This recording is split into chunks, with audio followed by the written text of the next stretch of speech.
Every club. Every day. The Global Sports Podcast Network. What's up, everybody? Welcome back to the Daily Fulham podcast, brought to you by the Global Sports Podcast Network, the only place to give you daily coverage on all 20 Premier League teams, as well as a dedicated podcast for women's football. My name is Gavin Ruffle, and it's that time of the week where we start to look forward. We look ahead to the weekend's game, and we do that by inviting a guest on from one of the other podcasts. And this week, that guest is from the Daily Palace team. We have Dan. How are you doing today, Dan? I'm doing all right so far. It's been a good week so far. Not well, ignoring the weekend fixture, which I really don't want to go too far into because it was a bit of an embarrassment. But we'll look forward to the Fulham game. You did bring up the weekend's game, so let's make a start on that. I mean, Crystal Palace's form has been a bit up and down recently, hasn't it? And playing Everton on the weekend, I quietly fancy them to win that game, just given the euphoria Everton experienced after the Merseyside derby, scoring that last-minute goal. I thought it might be a good opportunity. They might have maybe slightly overlooked this game, put all their energy into that Merseyside derby, but succumbed to another home defeat. What went wrong in that game, do you feel? Oh, pretty much everything went wrong. One of the goals, we quite literally threw the ball to them. Just absolute embarrassment. And I think one of the second goal, we just kind of got caught flat-footed. There was kind of slight calls for handball, and there were sort of a few Palace players that were kind of waiting for the referee to blow the whistle if anything was going to happen. There was also, I think, there was an indecisive VAR decision. A corner went out of play, but between the 2 or 3 camera angles they had, they couldn't actually determine if it went out of play or not. So they just ruled it as a disallowed goal. So basically, there's just an absolute comedy of errors across the pitch. It wasn't fun to watch, and then having to talk about it on Monday morning either. That was rough. Because we very much thought that kind of play had stopped from Palace because we've been doing really well since like the end of November.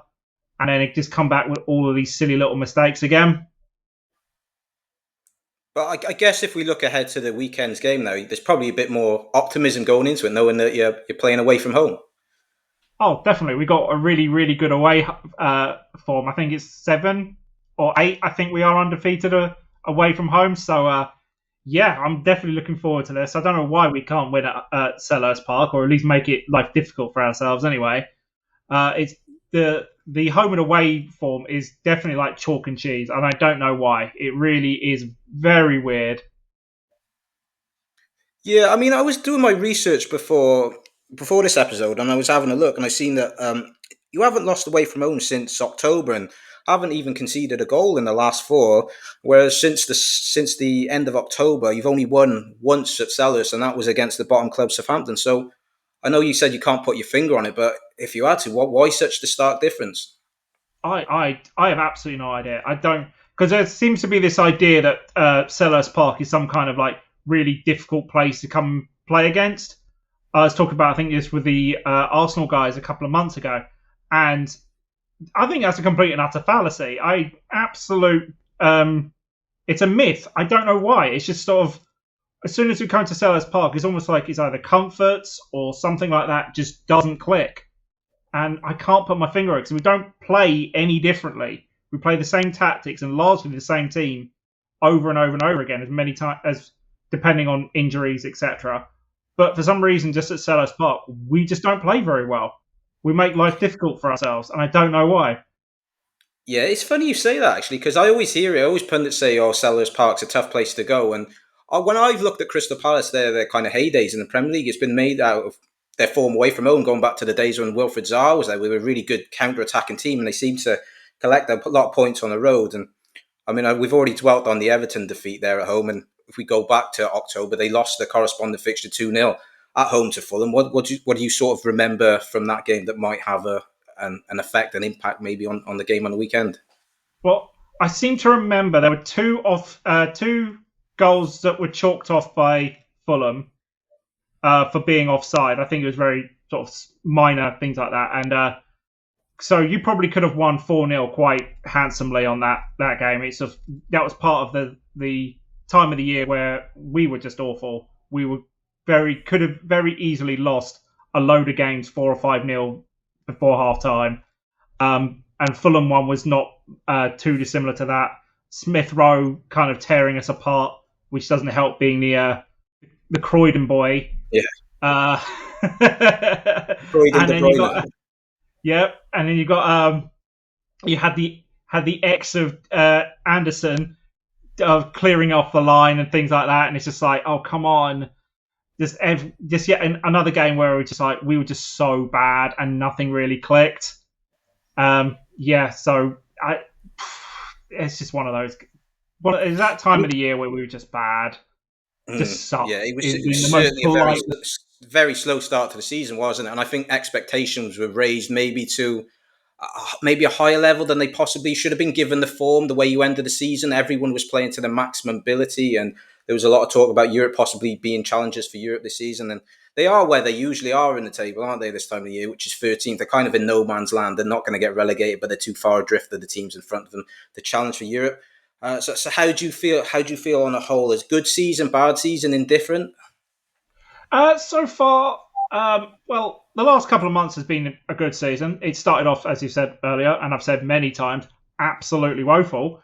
But not unsurprising. We are a slow starting team. We take our time to let everybody have a false sense of security.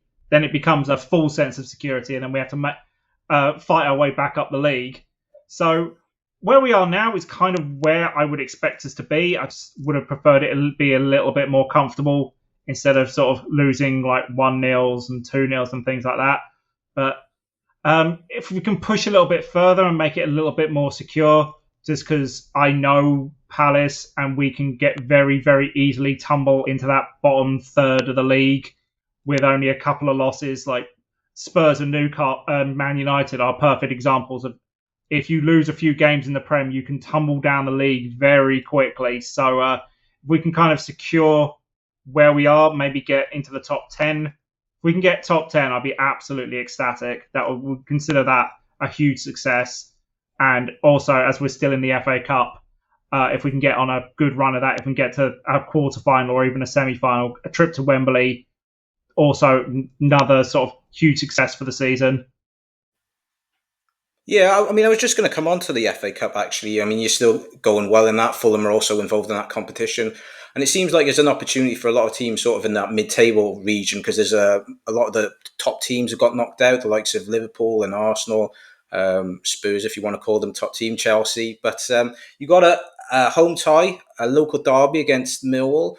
We kind of outsiders recognise the rivalry between Brighton and Crystal Palace, and maybe from a Millwall side of things, their rivalries with West Ham. Can you just elaborate maybe on what the rivalry is like between Millwall and Palace?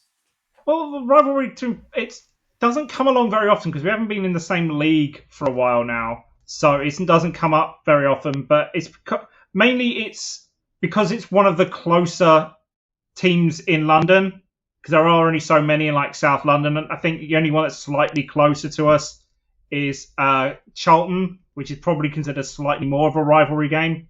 It's more of a local rivalry than a sort of rivalry. What the Brighton one, which is a rivalry game, it's not strictly a derby, but the Millwall is probably closer to a local derby game more than anything else. And you know what Millwall fans are like, so they're to everybody. Yeah, absolutely. And you are in the last 16 now, favourites for this tie, so just a couple of games away from Wembley. I think he fielded a strong side in the last round, didn't he, against Doncaster? Do you think it's full strength from now on in, as far as the FA Cup goes? Glasner likes to play full strength regardless of the competition, so we did the same thing in the League Cup. Probably take a couple of people out if they were sort of nursing an injury here and there. But pretty much it's going to be full strength all the way through, as much as humanly possible. I think because Glasner doesn't do it any other way. He wants to win every single game, and we also don't have the depth to really get away with rotating too much. And even if we do, the players are kind of like for like, so we're not going to change tactically that much. It's just whoever's in form is going to be sort of maybe stand out a little bit more. Interesting. So we've spoken a little bit there about the season as a whole. In the next part, we're going to be focusing on one or two of the individual players and maybe what happened in the transfer window. But before we do that, let me draw your attention to our sponsors here at GSPN. Here at the Global Sports Podcast Network, we spent a lot of time selecting our delivery platform. Zencastr came out the clear winner. With 4K video recording from your phone and AI editing that automatically removes all those ums and ahs, it's super easy to start a podcast that sounds great and is delivered efficiently. If you're ready to tell your story, check out the link in the show description to learn more about Zencastr. I'm going to start not by talking about a current Crystal Palace player. I'm going to talk about a former Palace player now at Fulham. He made that move, didn't he, in the summer? Joachim Andersen returning to Craven Cottage, where he got relegated with Fulham a few seasons back, but he was captain in that campaign. What was the Palace view on that move at the time? Because I know you see a lot of stuff on social media, and I think it's hard to get a real idea of the overall feeling, because there's a lot of guff that gets spread on social media, and there's a lot of he was never that good anyway. But what do you feel what the genuine feeling was amongst fans seeing him move to a club like Fulham, I guess, where a lot of people would have seen that maybe as a sideways move? He's not going to a club that's necessarily going to be competing to win trophies or to qualify for the Champions League. Well, it was more shock than anything, because there was no rumours, no nothing. It just came out of nowhere. I think we were talking about it on the pod when it actually happened, and it's just like, because the entire transfer saga in the early part of the summer was Gahey going to Newcastle or Liverpool or whatever, and then suddenly in the middle of the night, something like that, oh yeah, Anderson's gone to Fulham. What? There was no rumours, no nothing. He was just gone, and it was like, oh, now we have to scramble to try and get a replacement centre-back in.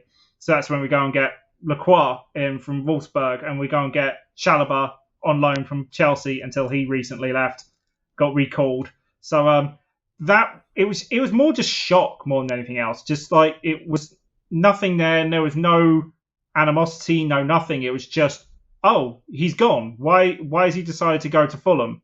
He was seemed to be perfectly happy at Palace. He had, I think, at least a couple more years left on his contract, so there was no beef there. He just left. So I probably just assumed that he preferred to play at Fulham than play at Palace, which, yeah, fine by me.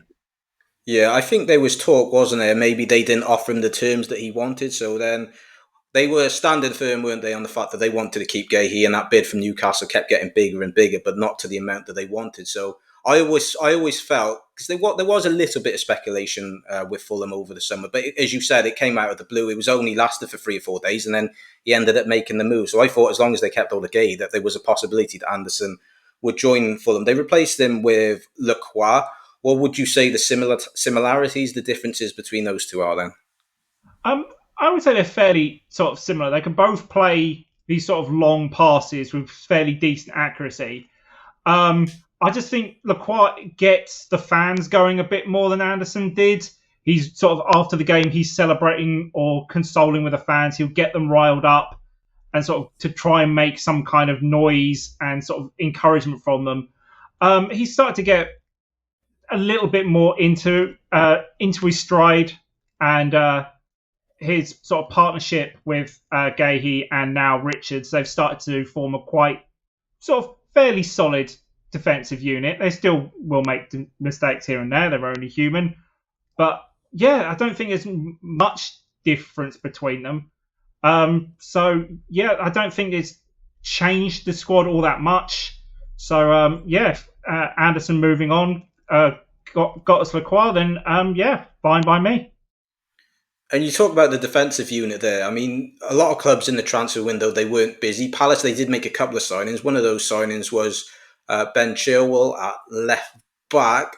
I think he's a player that needed a move. He's clearly not in the plans of Enzo Maresca, but it seemed like a bit of a curious move on the surface. Maybe you can give a better explanation as to why the manager looked at Chilwell, because it seems like Tyreek Mitchell has cemented his place in the team. He's made that kind of a position his own, left back, left wing back. So why did they go for Ben Chilwell? I think it'd be mainly for depth, because we don't have a second left back.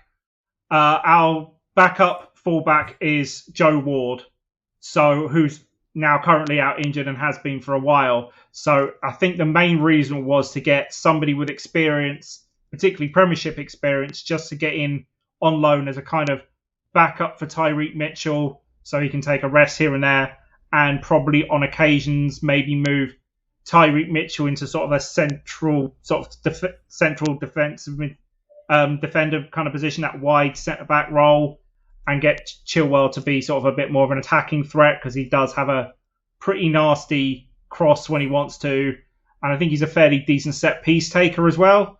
So those are probably the attributes they were looking for, because we are struggling with set piece takers as well. So I think that was probably the main thinking process behind getting Chilwell in, just to sort of to cement the sort of the depth in the squad. Do you think it was mainly for cover then? Because I feel that that's an interesting. You kind of say that because Ben Chilwell was a kind of guy that needs his career to get back on track, and it's not that long ago he was in the England setup and he was the first choice left back. So I would have thought if he was to get a move, then it would have been agreed upon, or he would have been given, the idea that he's going to be first choice. So you think he would have gone to Crystal Palace knowing that he's competing rather than that he is going to be the number one guy?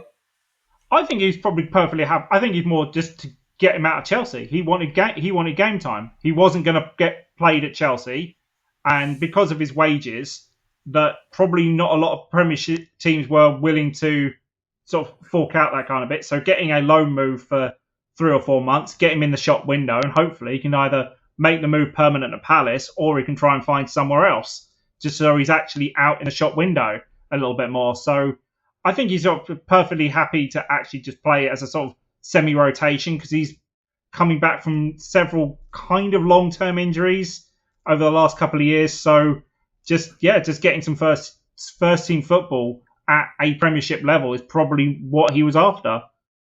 And the other player you did bring in was Esse from Millwall, and he scored on his debut within minutes, or within seconds, I think it was. Might have even been his first touch. And it was his first touch. He literally came on the pitch and his first touch. Afterwards.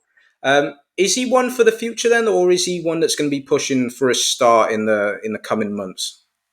I think it's at the moment. I think it's probably one for the future, because he's kind of in the same position as sort of Eze. So I think it's more there is a distinct possibility that Eze might not be here next season.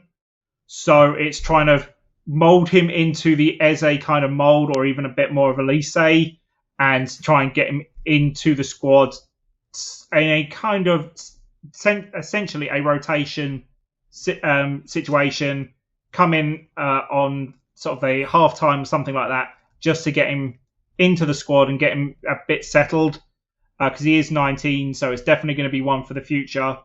And it's Palace going into the Championship to find sort of these gems, and we seem to be very, very good at finding these guys and then giving them the experience in the Premiership, like we've done with Wharton as well. So it's definitely one for the future. It's just going to be giving him the next few months to sort of get up to pace, get up to speed. And then I think next season you'll probably start seeing him starting a few more games, probably playing alongside Eze if he's still there, or whoever else we've brought in to try and sort of replace Eze. And just the final one, as far as the transfer window is concerned, is there anyone that you missed out on, or is there an area in the squad that you felt needed fixing and needed identifying, but they were unable to bring anyone in that particular position? Well, because we were talking about this on our podcast for ages, that we needed a left back, and Chilwell fit the bill, and he'd been brought up, I think, in a couple of rumours before, but it was slightly infeasible because Chalobah was on loan, so we couldn't have two from the same club. So once that freed up, that made the Chilwell one possible. But in terms of positions that we needed, I'm always going to be looking for a kind of playmaking midfielder, as it's sort of a position that Palace desperately kind of needs. But now we've got Wharton's come back from fairly long-term injury and still sort of getting minutes under his belt. And in the Doncaster game, he showed what we were kind of missing. So I'm less sort of looking at that anymore, but it's still definitely on the radar as some kind of a player that Palace does need, one of these sort of almost midfield generals that a lot of clubs are always looking for. But in the case of actually players we didn't get, I don't think we didn't miss out on anybody because there wasn't a lot of rumours when it came to Palace. We kept everything very close to our chest until basically the last minute. So with the transfer window, I'm fairly happy with what we've got. And we'll just have to see what it's like in the summer. Mm-hmm. And we can't not talk about Crystal Palace without mentioning the main man at the minute, which is Jean-Philippe Mateta, who's on absolute fame. He's found his goal-scoring form again. Interesting one, isn't it? Because he had a couple of years at Palace where he didn't really do much. He was kind of going through the motions. And then all of a sudden, towards the end of last season, new manager comes in and he's scoring everything. What do you think the big turnaround was for him? I just think it was probably a bit of confidence because when Palace got him in, he was basically a third string centre forward. We had Edouard and Benteke ahead of him, as well as Ayew as well. So he's a third, fourth string centre forward. And I think when we signed him, he'd come off a year injury. I think he'd broken his leg or some sort of long-term injury. So I think it was just getting some confidence because Roy Hodgson obviously didn't sort of think much of him. So and Glasner comes in and seems to have this effect on players. He seems to have done it at Wolfsburg as well, and that he's just sort of invigorated players and given them some confidence to actually sort of get to their full potential. And Mateta is just, you watch him pre-game and after game, he is just full of confidence, full of beans. He is definitely trying to take the club and basically putting it on his back and drag them kicking and screaming. And I know he had a slow start to the season, as did a lot of the Crystal Palace players, well, as did the club in general. Were you always confident that he would find his goal-scoring form again then, like he did the end of last season, or was there any concern, the element of you thinking maybe he's just hit a purple patch and we're not going to see that sort of form again? There was definitely concern at the beginning of the season, but that was across the entire board. But when your main man centre forward isn't scoring, it's always a concern. But Palace have had that for years. We've had Benteke, we've had Edouard, we've had centre forwards that can't score for love nor money, and then they'll just suddenly get a couple and like, oh, brilliant! All right, let's go. But Mateta is sort of a very much a form player. So if he's on form, he's going to get the goals. If he's not, it's just going to be wandering around trying to sort of be a sort of pest in the box. Really, it's just my need sort of real issue is the fact that we are becoming slightly reliant on him. We need some other people to actually start sort of putting in a few goals as well. Nketiah is definitely one that needs to start pulling his weight a bit, or he's going to probably be pushed further and further down the pecking order, or even try to get rid of him as well. So, I was always confident that Mateta was going to start doing it. It's just when he gets going is the problem. He needs to get one or two under his belt first, and then he'll start getting into positions. Also helps recently that Eze has now gotten into this sort of playmaking form, and they've kind of started to develop this really sort of deadly combination. I think it was sort of evident in the West Ham game where they were just they know where each other's going to be, and it's starting to sort of bear fruit and come to fruition now. Interesting. And of course, Crystal Palace fans will be hopeful that Jean-Philippe Mateta, the goal-scoring streak, can continue in this weekend's fixture, which we will look ahead to in a bit greater detail in just a moment. But before we do that, just got to draw everyone's notice that we do have brand new sponsors here at the Global Sports Podcast Network. So let's hear about them. Your body is unique. And Global Sports Podcast Network has partnered with Bionic, the world's most personalised supplements. Bionic provide 100% tailor-made supplements designed to deliver precisely what your body needs at exactly the right levels to optimize your health. No guessing.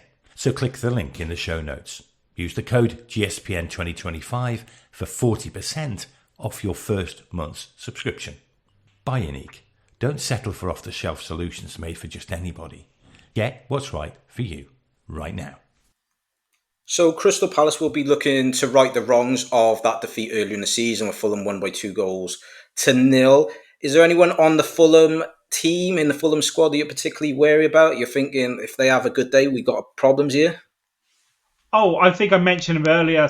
Smith Rowe is definitely one that I'm always going to be paying attention to because he can be a real handful. He was kind of wasted at Arsenal because as soon as Arteta came in, he had no idea what to use him How were as. Palace in for him? Were Palace in for him at any stage in the summer? They were actually. He was on kind of. There was a few rumours going around because he wanted out of Arsenal, and it's like Palace. He's a Croydon boy. Come home, right? You'll be beloved. And yeah, he decided to go to Fulham instead, and we got Nketiah as a sort of consolation from Arsenal. But he's definitely a player I'm gonna sort of be very wary of. He can be really, really tricky and really handful, especially in the last game where he scored. I think it was his first goal for Fulham. I'm not sure, but he got two. One of them got called offside. We just couldn't handle him. So he's definitely one that I'm going to be paying attention to. And also, you've got to keep an eye on the X, Anderson. Just as like he's going to do something again. You just know it is. It's sort of when the X players come back, you know it's going to be a problem.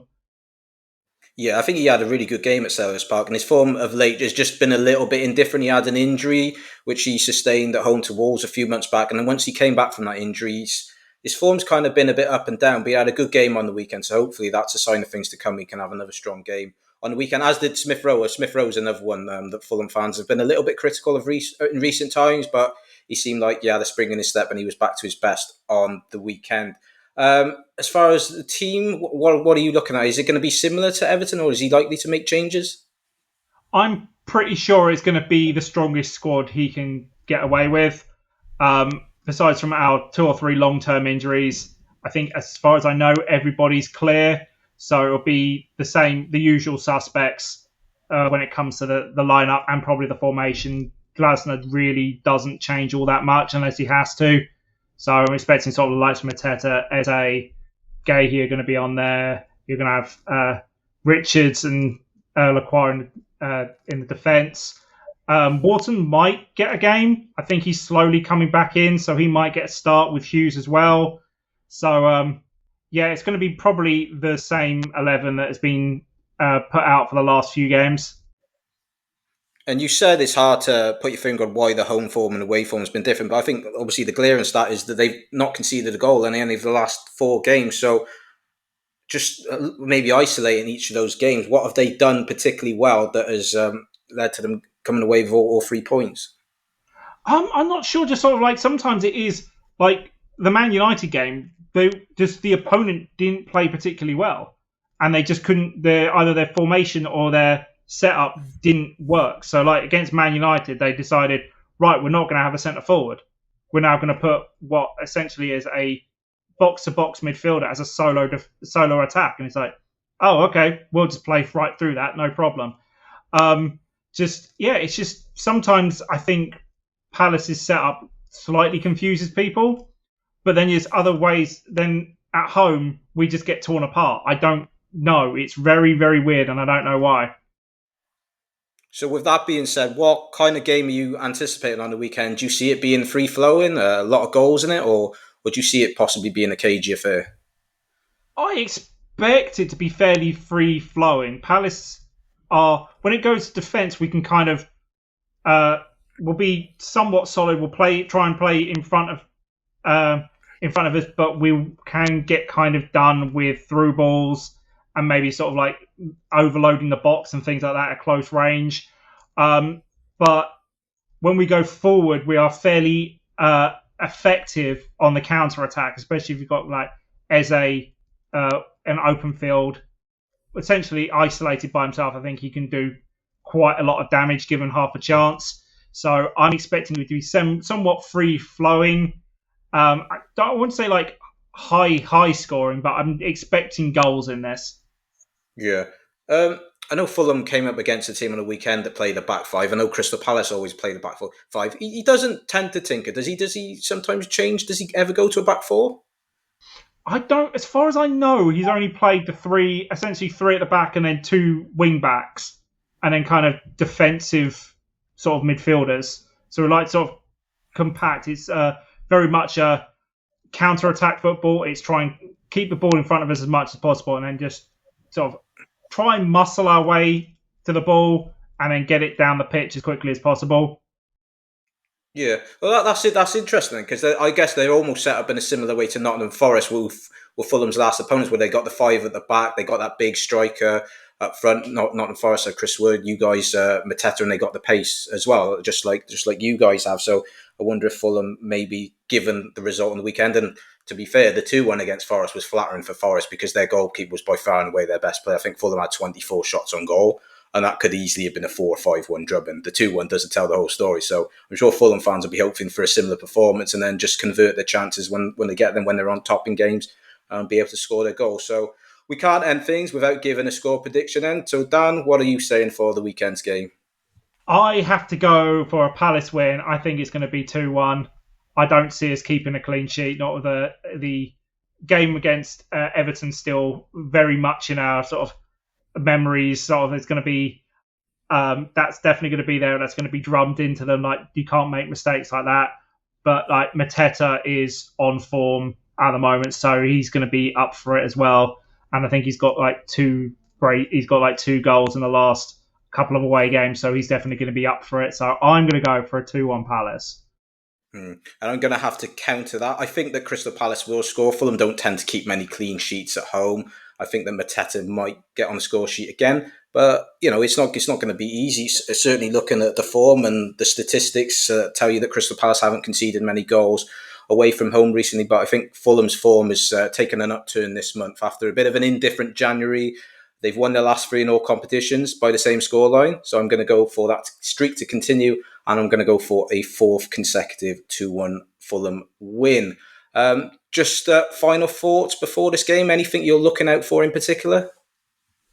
Not especially. It's just sort of to basically get back into some kind of winning form, or at least try and get a draw out of this, just so we get back on track, so we don't get this domino effect of losing sort of games consistently, because we've been sort of really good the last month and a bit, and we can't let that go to waste at the moment. We need to kind of secure where we are, just so we don't sort of, as I've mentioned earlier, start tumbling down the league again.